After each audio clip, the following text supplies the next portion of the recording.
Hadirin jamaah salat maghrib Masjid Nasional Al-Akbar Surabaya rahimakumullah.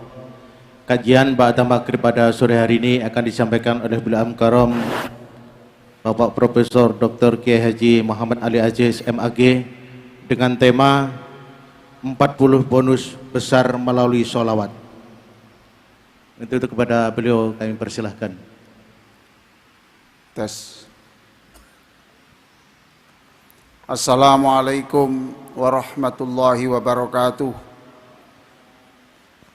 Alhamdulillah wassalatu wassalamu ala Rasulillah Sayyidina wa habibina wa qudwatina Muhammadin ibn Abdullah wa ala alihi wa sahbihi wa mawalah. Amma ba'du. Yang saya hormati para jamaah di Masjid Nasional Al-Akbar, ibu-ibu, bapak-bapak sekalian, serta yang mengikuti acara ini melalui jaringan internet. Bapak Ibu sekalian yang sangat saya hormati, malam hari ini saya akan berbicara tentang 40, tidak sedikit Pak ya, 40 bonus yang bisa kita peroleh ketika kita membaca sholawat Nabi. 40. Nah, apa yang saya sampaikan ini bersumber dari buku yang mengejutkan saya, ya. Karena ada buku yang berjudul Jala'ul Afham fi Fadlis Sholah Wassalam ala Muhammadin Khairil Anam. Nah, ini ditulis oleh ulama besar, Ibnul Qayyim Al-Jauzi, yang hampir setiap khotib di Masjid Makkah dan Madinah selalu mengutip karya beliau ini. Ini luar biasa. Saya ingin membacakan biografinya sedikit ya. Jadi beliau ini keahliannya multi keahlian ya. Satu, ahli Al-Quran dan tafsir, ahli hadis, ahli tauhid, ahli fikih, usul fikih, ahli nahwu, bahkan ilmu kedokteran dan filsafat. Nah, beliau ini sebenarnya tokoh yang menekankan gerakan pemurnian tauhid, dan ya biasa beliau bicara bid'ah itu biasa, ketat beliau ini. Lahir di Damaskus tahun 1292 Masehi dan wafat di tahun yang sama di Damaskus. Tapi beliau ini tidak hanya ilmuwan loh Pak, tidak hanya pemikir, tapi pedzikir juga, pedzikir. Jadi di sela-sela menulisnya itu dia masih tawaf berkali-kali, kemudian zikir lagi, sholat lagi. Maka beliau ini melahirkan ulama-ulama besar seperti penulis tafsir Ibnu Katsir, itu muridnya beliau. Ibnu Rajab, Az-Zahabi, Fairuz Abadi itu murid-murid besar beliau. Nah, beliau adalah murid Ibnu Taimiyah. Tapi Syekh Ibnul Qayyim Al-Jauzi ini tidak terlalu populer. Tidak terlalu populer di kalangan Nahdlatul Ulama. Tidak terlalu populer. Gitu ya. Tapi saya tidak persoalkan apakah ini populer di kalangan Nahdlatul Ulama atau tidak, saya tidak mikir itu. Yang penting bahwa pikiran-pikirannya ini menurut saya berdasar dan masuk akal. Ini. Nah, beliau mengemukakan bahwa di dalam buku itu ketika orang membaca sholawat Nabi, Beliau ini akan memperoleh 40 bonus besar. Coba. Tuh. Maka saya menulis buku ini. Berbagi damai melalui salawat Nabi. Dan saya tidak langsung menulis. Saya baca berkali-kali, saya renungkan, saya pelajari lagi, saya renungkan, berbulan-bulan saya renungkan, saya baca lagi berbulan-bulan. Itu. Sampai saya kemudian bisa merasakan, bisa memahami secara mendalam apa yang beliau maksud itu. Apa saja 40 bonus besar itu, tidak saya sebutkan satu persatu. Bahkan di buku ini pun tidak saya jelaskan semuanya. Saya hanya menjelaskan 20 saja sebagai ringkasan dari 40. Sebab mengingat 40 kan repot, Pak. Ya, mengingat 40 itu berat. Tapi saya singkat menjadi 20 saja. Nah ini, 40 itu antara lain ini. Satu, orang yang membaca sholawat Nabi, itu, saya tanya, itu mengikuti perintahnya siapa? Perintahnya siapa? Allah. Betul dah? Perintahnya Allah. Jadi yang menyuruh salawat itu tidak hanya Nabi, tidak hanya ulama, tapi Allah. Di mana itu? Di surah Al-Ahzab 56. Silakan ikuti saya. Innallaha wa malaikatahu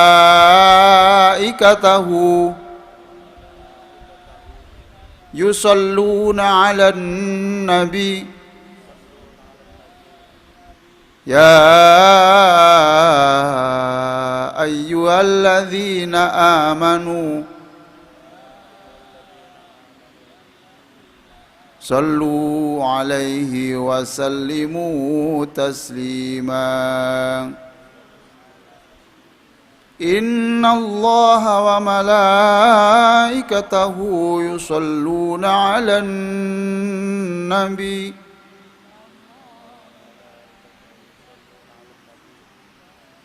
ya ayyuhalladzina amanu sallu alaihi wa sallimu taslima.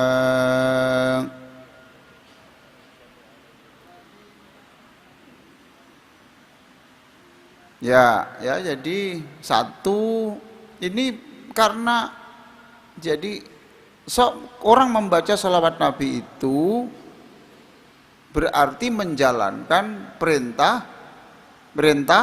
Allah. Jadi di situ ada, hai orang-orang yang beriman, bersolawatlah kamu kepada Nabi dan ucapkan salam. Siapa yang memerintahkan? Allah. Kalau kita membaca selawat Nabi berarti mengikuti perintah Allah. Mengikuti perintah Allah berarti dapat pahala.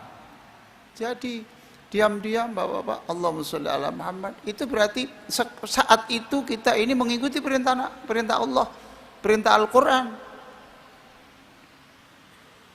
Dan ini tidak ada diperselisihkan, Pak. Tidak ada yang berselisih sama sekali. Tidak ada satupun ulama yang menentang ini, tidak ada. Tuh. Jadi dapat pahala. Dua. Nah ini diperhatikan. Innallaha wa malaikatahu yusalluna 'alan nabi. Allah dan para malaikatnya itu yusalluna, selalu, bukan telah, selalu bersolawat kepada Nabi. Siapa yang bersolawat terus? Allah dan malaikat. Kapan itu? Kapan? Selalu. Jam ini selawat. Jam nanti selawat. Waktu Bapak tidur selawat. Berarti kalau bapak ibu itu bersolawat kepada Nabi, berarti saat itu gerakan bibir bapak ibu itu bersamaan dengan solawat Allah dan solawat para malaikat. Kita ini berzikir bersama presiden aja seneng kok.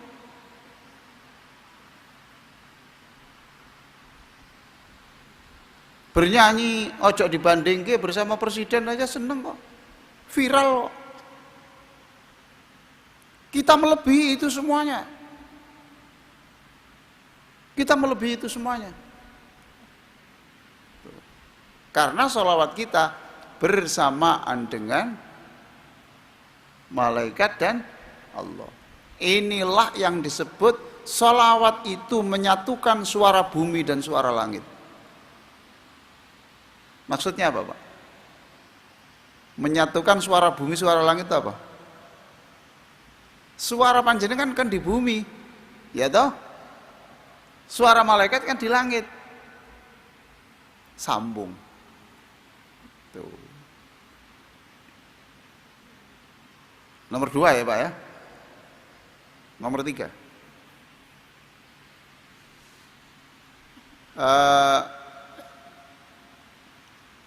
Ada hadis Nabi Muhammad sallallahu alaihi wasallam, ya.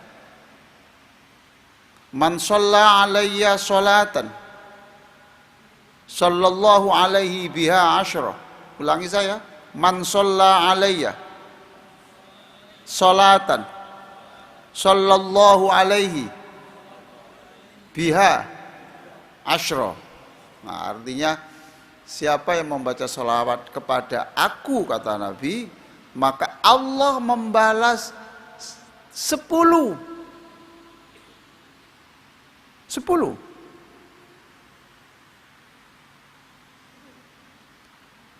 Sholawat itu isinya apa? Sholawat itu isinya adalah rahmat, kebahagiaan, ampunan. Jadi satu sholawat dapat 10 loh. Nah, tidak hanya itu. Serba 10 lah. Dapat 10 rahmat, 10 ampunan, 10 kenaikan ranking. Coba, Pak. Ranking Bapak itu loh, yang semula rankingnya itu 30, membaca satu selawat rankingnya jadi berapa? Hah? Berapa? Enggak, asalnya ranking 20. Toh? Membaca satu selawat rankingnya jadi berapa? 10 toh? Iya, 10. 10. Lah kalau Bapak baca lebih dari itu, naik itu. Itu namanya ranking, itu bahasa darajat. Bukan naik pangkat-pangkat duniawi, itu bukan. Asalnya jadi wali kota atau jadi presiden, enggak ada hubungannya dengan itu. Misalnya ketua RT jadi ketua RW, enggak ada.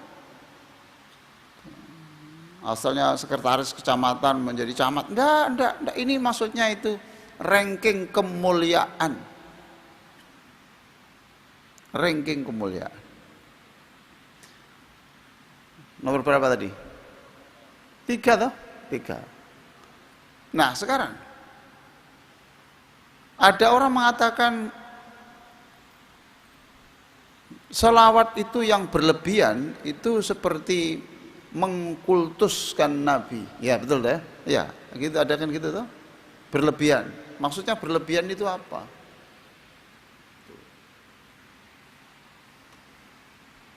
Tidak ada kalau orang baca selawat bersampai 1 juta kali pun itu kemudian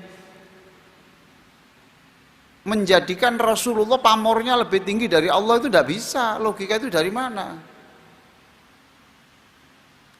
Kok salawat terus? Kok tidak nama Allah? Kok tidak zikir yang menyebut Alhamdulillah yang disebut pertama kali? Berarti Rasulullah itu dinaikkan melebihi Allah, gitu ya? Ya betul, ya. Pernah dengar gitu enggak? Ya tidak mungkin loh. Sekarang coba baca Allah sholawat gimana? Coba bunyinya gimana? Allahumma, iya, mana yang didahulukan? Allah. Oh, jelas Allah, tetap Allah toh. Ya toh, Pak ya? Tetap yang diminta itu Allah. Wahai Allah, berikan kemuliaan kepada Nabi Muhammad. Nabi itu sudah mulia, tanpa didoakan oleh jamaah al-akbar ya mulia, tidak ada hubungannya. Kemuliaan yang kita mintakan kepada Allah untuk Nabi Muhammad itu sebenarnya itu pantulan saja kemuliaan untuk panjenengan. Allahumma artinya wahai Allah, ya jelas toh, berarti yang diminta Allah untuk Nabi yang derajatnya di bawahnya Allah. Yang berlebihan apanya? Yang berlebihan itu adalah ketika memperlakukan Nabi seperti orang memperlakukan Nabi Isa alaihi salam itu. Nabi Isa dipandang sebagai oleh orang agama lain Tuhan. Nah itu la taghlu fi dinikum.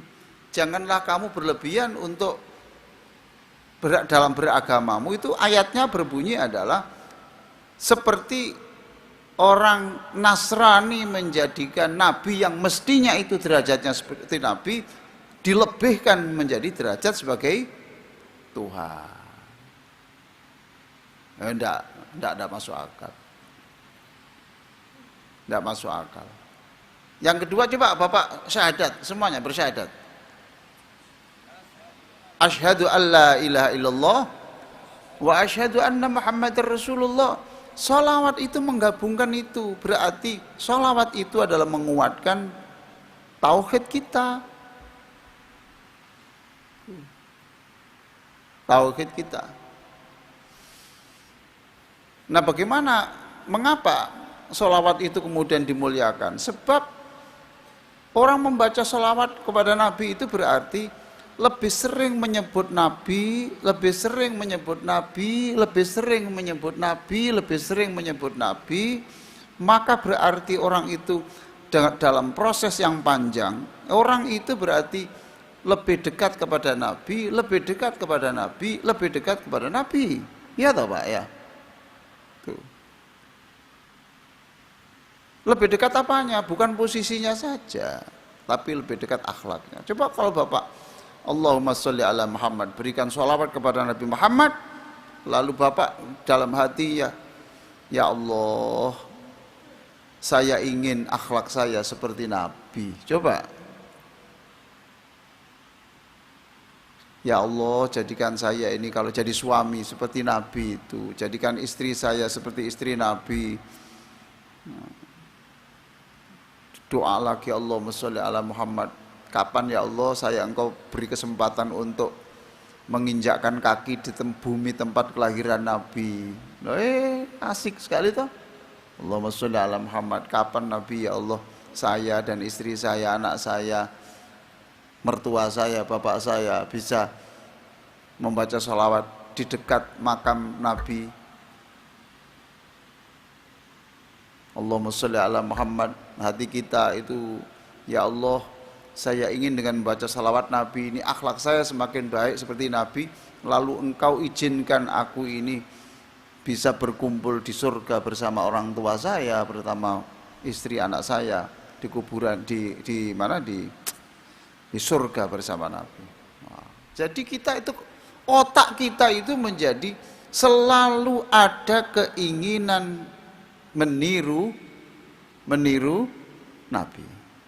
Apa? Otak kita selalu ada keinginan apa?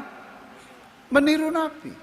Soal sampai mati belum bisa meniru, itu urusan lain. Tetapi ketika kita mati, di dalam otak kita itu direkam oleh Allah bahwa orang ini ingin seperti Nabi. Nah sekarang sama-sama akhlaknya tidak terlalu baik. Yang satu ini mati tanpa ada keinginan seperti itu, yang satu, yang nomor dua, tidak ada keinginan. Mulia mana? Yang satu mati dalam keadaan dia ini ingin seperti Nabi, tapi belum bisa berhasil, tapi sudah meninggal dunia. Yang satu ini mati ya mati, tapi tidak ada keinginan untuk meniru Nabi. Lebih baik mana? Lebih baik mana, Pak? Kok bingung untuk Bapak ini? Bapak sekarang jawab tak wis enak, Pak. Meniru toh? Ini sama dengan orang mau tidur, dua orang sama-sama mau tidur dan sama-sama tidak sholat tahajud sampai subuh. Yang satu bilang, ya Allah saya nanti bangun jam 3:30, saya ingin tahajud. Yang satunya tidak. Ayo, mana yang lebih mulia? Hah? Yang pertama toh, walaupun tidak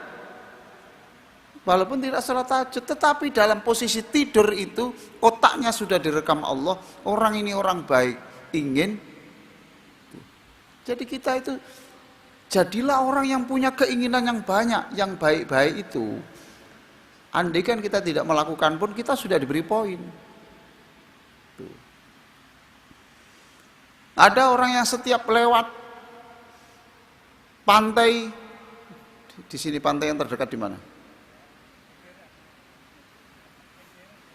Di Lingkir kok Kenjeran tok. Dulu waktu mudanya sering sana Pak Haji. Guyan Pak Haji ya itu. Ketika di Kenjeran, terus orang ini begini, ya Allah, kalau saya engkau berikan harta sebanyak butir-butir pasir di pantai Kenjeran itu, berapa banyak nanti orang yang bisa saya kuliahkan, bisa hajikan, bisa saya umrohkan. Sampai mati, setiap Kenjeran ngomong begitu, setiap Kenjeran ngomong begitu. Tapi sama-sama matinya ya dia tetap miskin. Kan tetap ini mulia toh Pak, betul toh? Karena di dalam otaknya itu adalah dia ingin melakukan sesuatu untuk umat manusia. Nah ini loh Pak. Jadi Allahumma sholli ala Muhammad itu ada keinginan. Ada orang yang sepeda motornya itu ada tamparnya itu kira-kira 2 meter besar, tampar sekian itu. Tamparnya dimasukkan di jok sepeda motor. Untuk apa Mas? Tampar. Barangkali ada orang di jalan yang sepeda motornya mogok Mas, tak taleni, tak gelendeng ini Mas itu. Tapi sampai 5 tahun itu loh, ndak ada mogok dan ndak pernah gelendeng. Ayo sekarang, dapat pahala ndak setiap perjalanan? Dapat. Ini katanya penjual tampar, cocok Pak ceramah itu.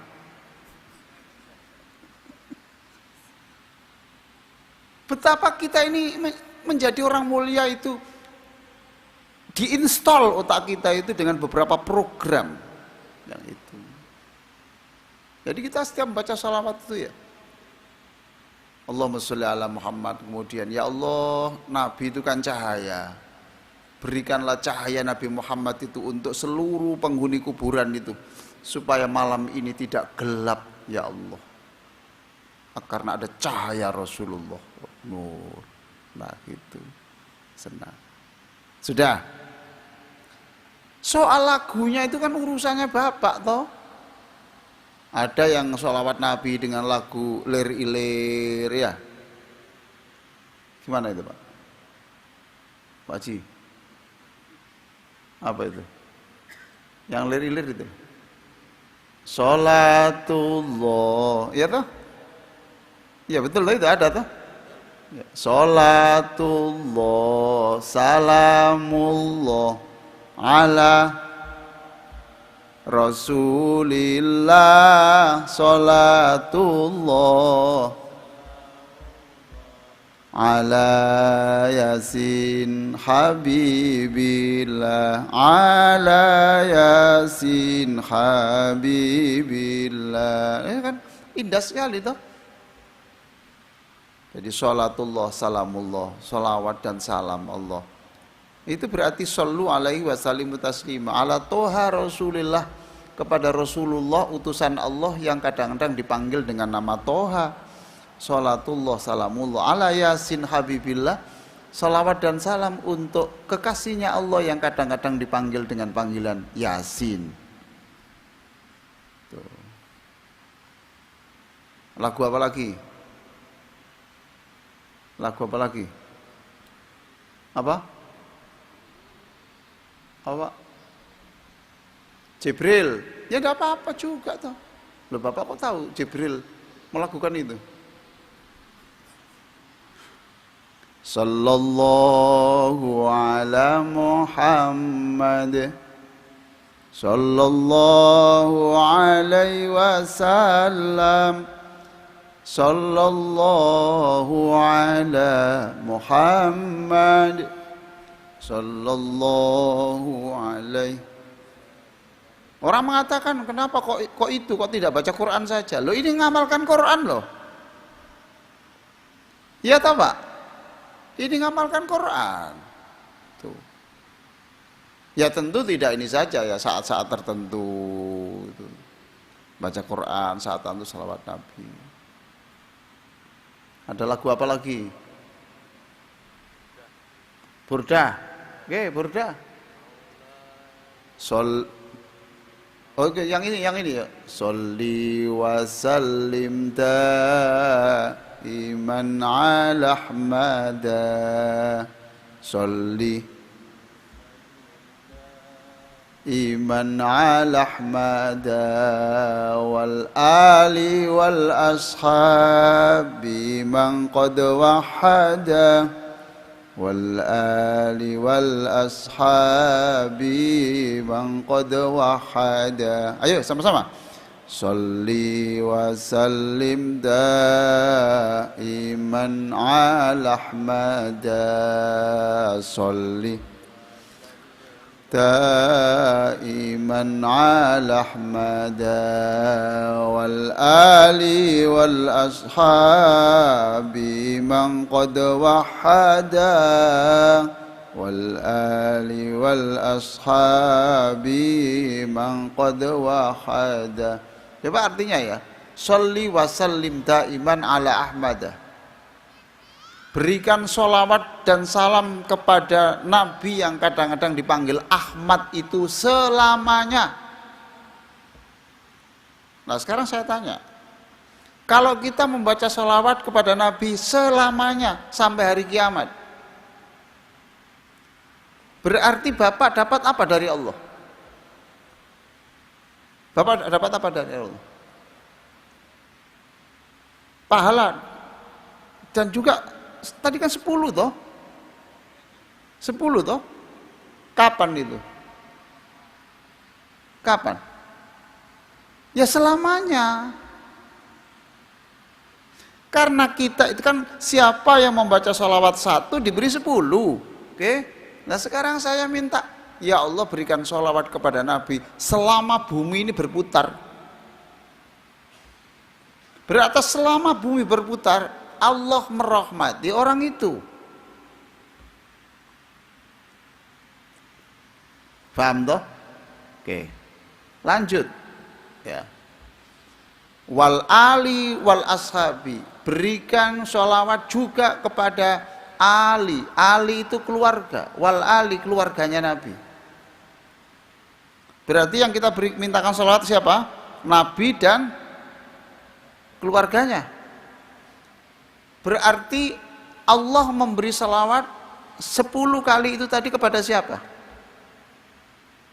Balasannya kepada orangnya dan keluarganya. Ya inilah kejelian buku ini. Kejelian Ibnu Qayyim ini kejelian di situ. Berarti kalau orang itu membaca berikan sholawat kepada Nabi Muhammad dan keluarganya, berarti orang itu yang membaca keluarganya juga diberi. Makanya kita di dalam sholat kan gitu toh. Kama Allahumma sholli ala sayyidina Muhammad wa ala ali. Ali itu keluarga. Bahkan di hadis yang lain tuh wa ala azwajihi wa dzurriyyatihi, salawat juga kepada istri-istri Nabi dan juga anak-anak keturunan Nabi. Berarti keturunan kita dapat.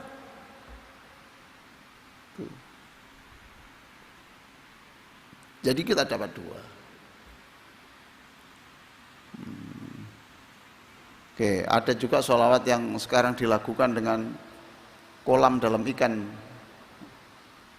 Apa itu? Ikan dalam kolam. Ya, terserah lah. Tidak apa-apa. Yang penting itu tidak merubah makna. Oke ya Pak ya. Jadi tidak tahu nomornya berapa. Ya. Berikutnya, ya Pak ya.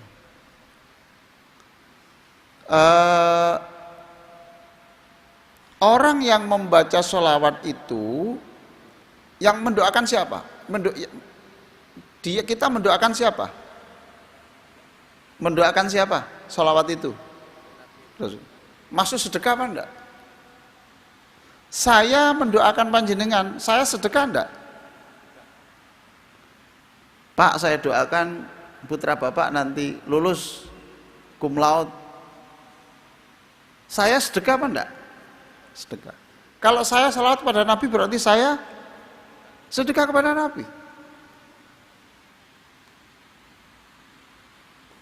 Maka saat itu kita tuh dicatat, kita sebagai orang yang senang sedekah.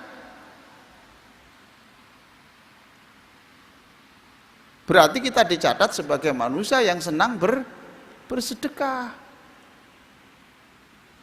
Senang Pak ditulis sebagai orang yang senang bersedekah, senang.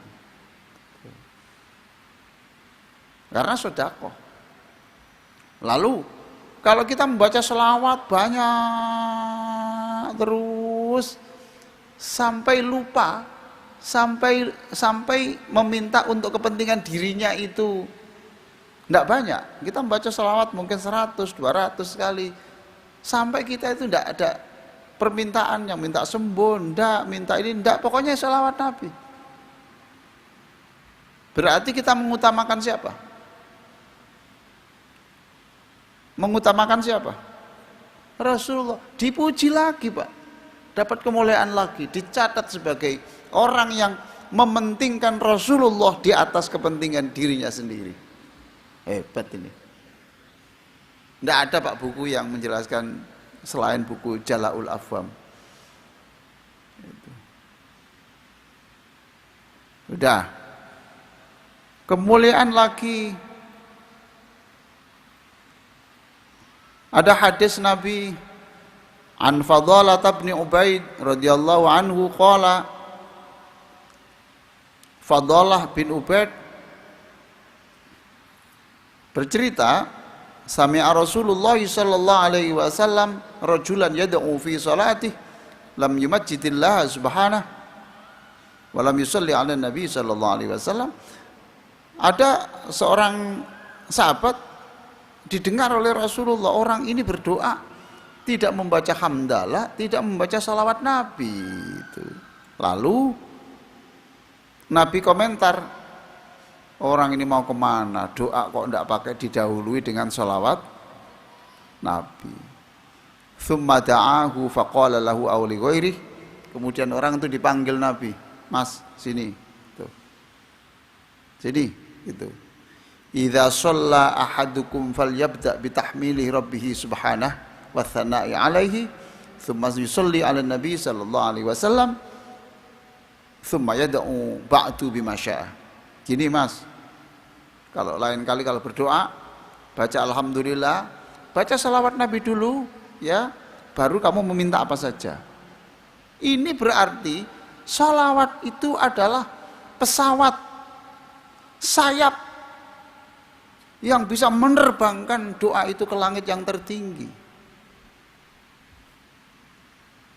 Nah, semakin kita sering baca selawat sebelum doa, berarti sayapnya semakin kuat menembus langit yang tertinggi. Jadi bergembiralah Bapak Ibu yang bersolawat ini. Setiap solawat ingin seperti Rasulullah. Ingin seperti Rasulullah. Ingin seperti Nabi Muhammad SAW. Itu kemuliaan. Lalu doa kita minta apa saja itu, kemudian nanti doa itu akan diberi sayap oleh Allah. Kalau enggak, itu gentayangan enggak sampai ke langit. Nah ini luar biasa. Nggak tahu keberapa, pokoknya ada Bapak cari sendiri aja ya, cari sendiri. Masih ada waktunya toh, Pak? Masih. Kurang 10 menit. Yang terakhir ini ya, terakhir. Nanti nggak apa-apa kita lanjutkan pada Rabu bulan depan, ya. Ini masih ada belum separuh, ya.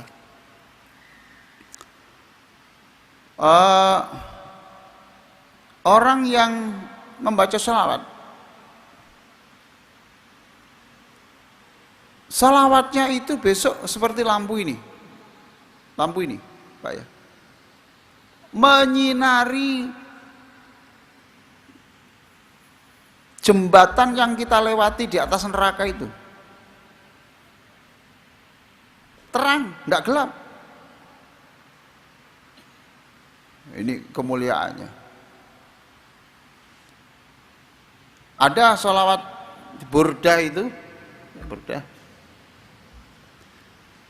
Illam yakun fi ma'adi akhidham biyadi fadlahu wa illa faqul ya zallatal qadami maula ya salli wa sallim man abada ala habibika khairil khalqi kullihim. Nah, ini burda ditulis oleh Imam Al-Bushiri. Saya kira Imam Al-Bushiri tahu ini. Syair yang dibikin itu mengatakan, wahai Allah, jika pada saat saya besok menyeberangi jembatan di atas neraka menuju surga, jika Rasulullah tidak membimbing kaki saya, menyinari saya, menuntun saya, pastilah aku jatuh ke dalam neraka. Nah, salawat Nabi berarti menyelamatkan kita dari jatuh di atas jembatan tadi itu. Kapan kita membaca sholawat, Pak? Itu ya waktu sholat kan kita baca sholawat. Berarti semakin banyak sholatnya berarti banyak baca sholawat. Yang kedua, di masjid-masjid itu kan banyak tuh sholawat-sholawat Nabi itu. Datanglah di situ. Wah, aku gak iso, Pak. Enggak apa-apa. Yang penting kumpul aja di situ. Oh, malaikat itu payungnya itu juga tersedia untuk di lingkungan itu kok, tidak hanya untuk yang bisa baca kok. Syukur-syukur gak iso maca selawat, tapi kan yang penting kan bawa bungkusane semua akeh. Tumpengan supaya seneng loh. Minum jangan air putih lah, jus. Air putih ya kabian itu. Apokat. Siapa gitu terus. Ya kan gitu, Pak ya. Seneng toh. Lah menyenangkan orang yang baca sholawat, dia itu terlibat di situ. Kan itu ada doa-doa yang itu bersifat kami itu. Contohnya mamanya, anta ghaffarul khotoya wadzunubil mubiqati anta sattarul masawi wa muqilul atharati ya nabi alaika ya rasul salam alaika ya habib alaika sholawatullah alaika anta ya ghaffarudz dzunub, wahai Allah yang maha pengampun seluruh, ampunilah yang dosa-dosa itu.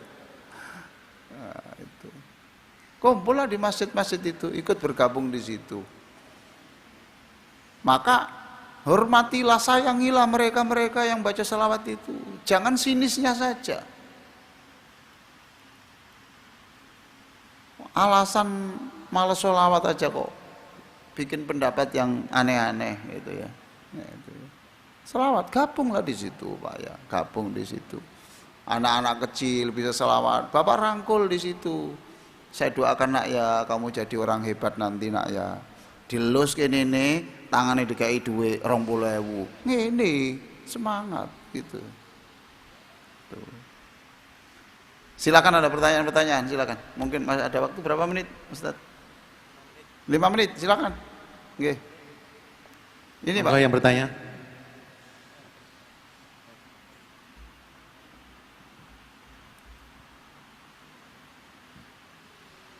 Ustadz Al-Aziz, berkaitan dengan otak kita tadi. Kita kan hidup insya Allah panjang umurnya, mungkin banyak hal-hal yang berkaitan dengan keinginan-keinginan kita.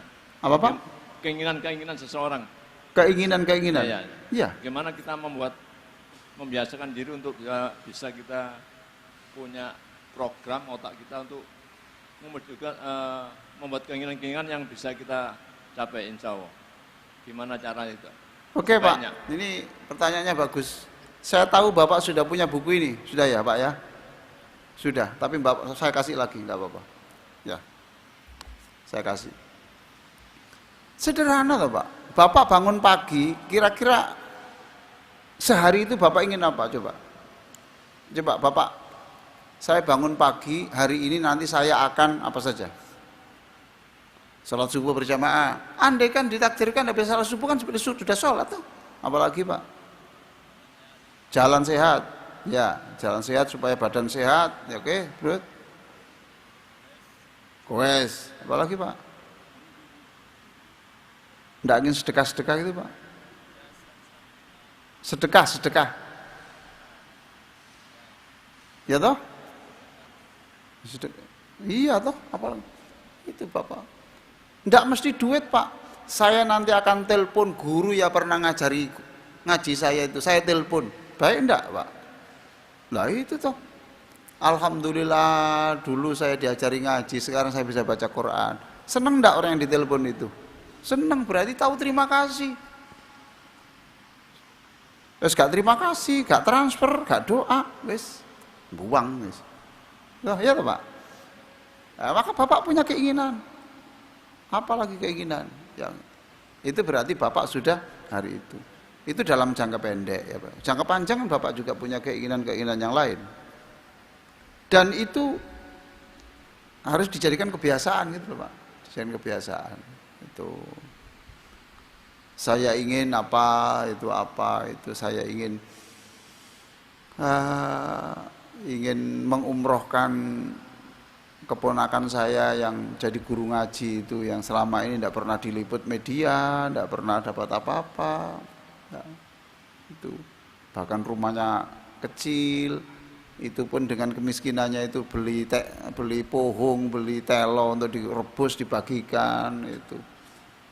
Nah, kita menyenangkan mereka. Itu keinginan-keinginan, soal belum sampai ya tidak apa-apa, yang penting punya keinginan. Tanggal berapa sekarang Pak?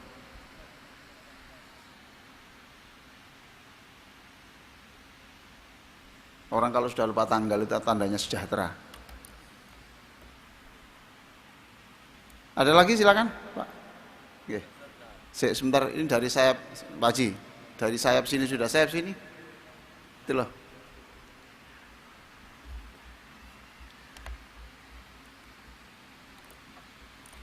Langsung saja Ustadz mau bertanya, kalau keinginan sih sudah banyak ya, bagaimana supaya keinginan ini tidak berlebihan dan lari ke banyak berhayal gitu. Bagaimana membatasinya? Terima kasih. Coba yang Bapak maksud berkhayal itu contohnya apa? Jadi pengen banyak uang, nanti bisa bangun masjid, terus pengen kaya, nanti bisa umroh, haji, terus pengen, nah itu kan kalau kebanyakan nanti untuk membatasinya supaya tidak berlebihan itu bagaimana Ustaz? Gampang, diakhiri dengan tapi saya pasrah kepadamu, selesai. Begitu ya? Iya. Itu bukan berkhayal Pak. itu sebagian adalah doa, Pak. Ya Allah, inilah keinginanku, tapi aku akan bekerja maksimal. Itu Bapak harus kerjanya, jam kerjanya ditambah, ya Pak, ya itu. Katanya Albert Einstein itu gini, insanity is doing the same thing again and again, over and over and expecting different result. Apa sih gila itu? Nah ini Pak, gila itu ingin banyak berubah, tapi yang dilakukan tidak berubah. Itu Pak. Jadi kalau Bapak itu inginnya banyak, tapi volume atau metode kerjanya atau apa itu tidak dirubah. Harus berubah untuk mencapai itu, tetapi ujungnya adalah inilah keinginanku ya Allah. Engkau kabulkan tidak engkau kabulkan itu bukan urusan saya, tetapi engkau maha tahu bahwa saya punya keinginan. Loh, keajaiban itu banyak terjadi loh Pak. Siapa tahu Bapak rumah yang Bapak tempati itu di situ tambang emasnya banyak. Oh, enggak tahu tuh. Loh, tiba-tiba ada radar di langit sana itu ternyata di bawah itu pusatnya emas di rumah Bapak. Mau dijual rumahnya. Sampun habis ini. Saya kasih buku Pak. Ini saya kasih buku ini. Demikian mudah-mudahan manfaat. Wassalamualaikum warahmatullahi wabarakatuh.